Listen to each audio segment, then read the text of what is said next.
बम का नारा है। शास्त्री भी पहुंच चुके हैं और मेरे पीछे जितने भी कांवरिया वाले वो यहाँ से अपनी कांवरिया यात्रा शुरू करेंगे शास्त्री ब्रिज से और जाएंगे बनारस काशी विश्वनाथ धाम। तो काफ़ी अच्छे लग रहे हैं मुझे देखने में और यहाँ पर आए थे घूमने के लिए क्योंकि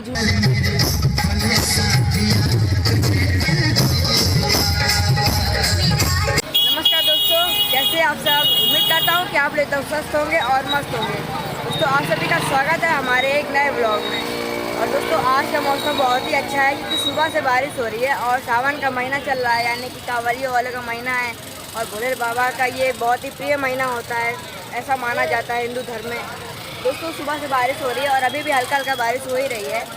तो सुबह जो है मेरे गली के आसपास की जो रोडें थी वो डूब गई थी क्योंकि बहुत तेज़ सुबह से बारिश हो रही थी और आज मैं अपना स्कूल मिस कर चुका हूँ क्योंकि बारिश होने की वजह से मैं नहीं जा पाया और बहुत तेज़ बारिश हो रही थी। तो दोस्तों यहाँ पर देखिए, यहाँ आसपास सब ऑरेंज है क्योंकि सावन का महीना है और सभी लोग जितने भी कांवरिया वाले हैं उनकी दुकानें लगी हुई हैं। यहीं पे गैलन मिल रहे हैं, उनके कपड़े मिल रहे हैं और देखिए जो कांवरिया वाले होते हैं वो अपना ऑरेंज कपड़ा पहन के मेरे आसपास चारों तरफ जो है कांवरिया वालों के लिए ऑरेंज कपड़ा, पूरी ऑरेंज दुकानें और सब लोग ऑरेंज कपड़ा पहने भी हैं। ऑरेंज कलर का गैलन भी है और जो कांवर का जो डंडा होता है उसको भी सजा रहे हैं यहाँ पर। दोस्तों देखिए यहाँ पर जो है दीदी कांवर सजा रही हैं और यहाँ पर देखिए सभी जो कांवरिया वाले हैं वो अभी जाएंगे गंगा नदी में स्नान करेंगे, फिर वहीं जल लेंगे, उसके बाद अपनी यात्रा को शुरू करेंगे।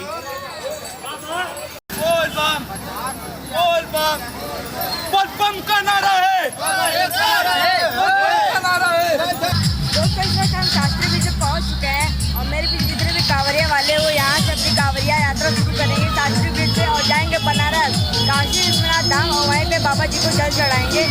दोस्तों यहाँ पे देखिए लाइन से इतने ज़्यादा डीजे लगे हुए हैं और सब लोग अलग अलग डीजे के साथ अपनी कांवड़ यात्रा को शुरू करेंगे और मौज मस्ती करते हुए जाएंगे। चलिए दोस्तों आपको हम बताते हैं ये जो सावन मास में कांवड़ यात्रा होती है ये क्यों होती है, ये किस कारण से होती है और कौन था जिसने ये कांवड़ यात्रा को शुरू किया, तो सब आपको बताएंगे। तो चलिए इस स्टोरी को यहाँ पर शुरू करते हैं। दोस्तों हिंदू धर्म के मुताबिक तो त्रेता युग में रावण केवल राक्षस ही नहीं था, वो एक बुद्धिमान, ज्ञानी और बहुत बड़ा शिव जी का भक्त था।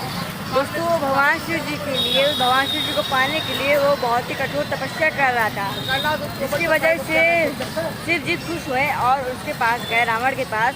तो शिव जी ने बोला कि बताओ तुम्हें क्या चाहिए।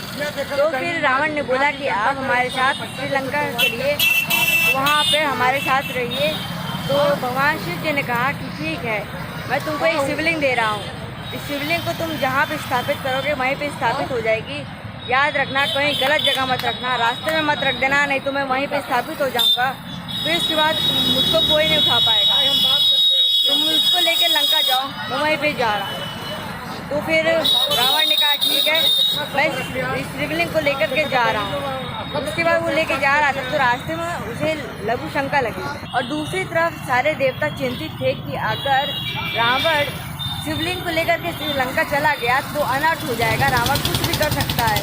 तो फिर उसके बाद सारे देवता परेशान हो गए। तो उसके बाद वो नारायण के पास गए, भगवान विष्णु जी के पास गए और उनसे कहा कि भगवान जो रावण है वो शिवलिंग को लेकर के लंका जा रहा है और अगर वो लेके चला गया तो ये अनर्थ हो जाएगा।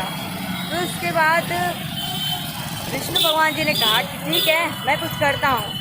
फिर भगवान विष्णु जी ने गणेश जी से कहा कि आप लकड़हारा जो लकड़ी काटते हैं उनके रूप में जाइए और धरती पे वहाँ पर जाइए जहाँ पर रावण रास्ते से लेकर के जा रहा है शिवलिंग को।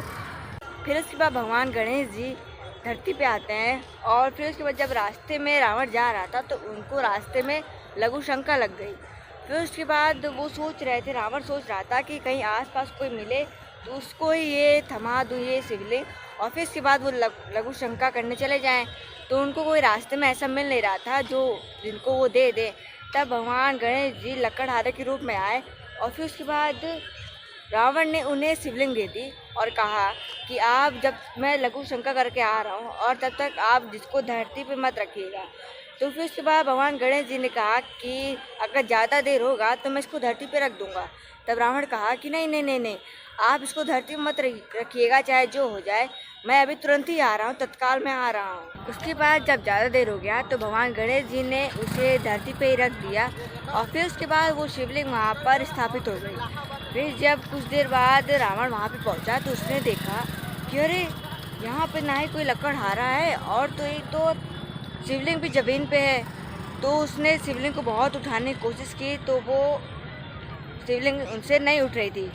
तो गुस्से में रावण ने उसे एक शिवलिंग पे एक गुस्सा बहुत कस के मारा, जिसकी वजह से वो जो शिवलिंग में ऊपर वाला हिस्सा होता है वो थोड़ा सा नीचे धंस गया और उस शिवलिंग को बाबा बैजनाथ धाम के नाम से जाना जाता है।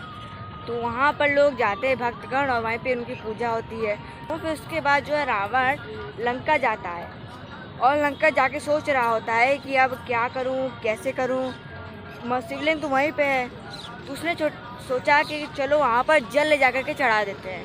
तो उसने एक कांवर तैयार किया, यानी कि एक डंडा लिया, उसको सजाया, उसमें दोनों तरफ से कलशा जो है उसमें पानी गंगा जल भर के रख दिया और फिर उसके बाद वो उस कांवर को उठा करके चल दिया।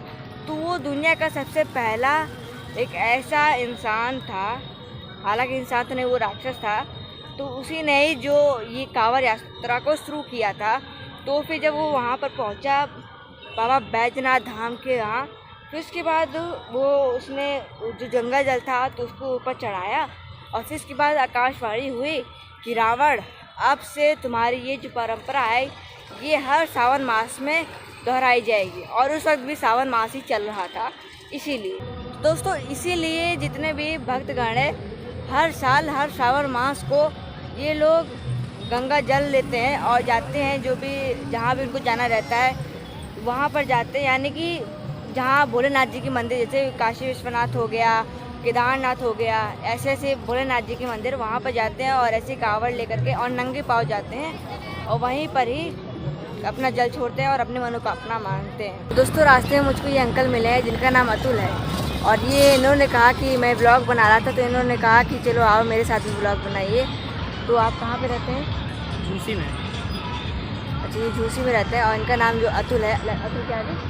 अतुल कुमार गौड़। अच्छा, तो काफ़ी अच्छे लग रहे हैं मुझे देखने में। और यहाँ पर आए थे घूमने के लिए क्योंकि झूसी से आए हैं, शास्त्री ब्रिज से आए ना जी जी, उसी से आए संगम घूमने के लिए। देखिए अभी शास्त्री ब्रिज पे कितना जाम लगा हुआ है, जिसकी वजह से जल्दी यहाँ पर आ नहीं पाते हैं। ये हमारे छोटू मिले हैं भाई साहब, जो कि अल्लाहपुर के रहते हैं और ये बहुत अच्छा वीडियो बना रहे हैं संगम में घूम घूम के।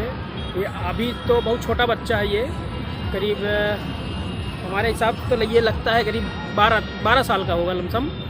और अभी हमें मुझसे 2 मिनट पहले ये मिले वीडियो बनाते हुए, तो हम आए देखे इनको, बहुत अच्छा लगा। तो हमें लगा कि इनके साथ हम भी थोड़ा बनवा लेते हैं वीडियो। तो इनका वीडियो जो है लाइक सब्सक्राइब करिए आप लोग, बहुत अच्छा बच्चा है ये।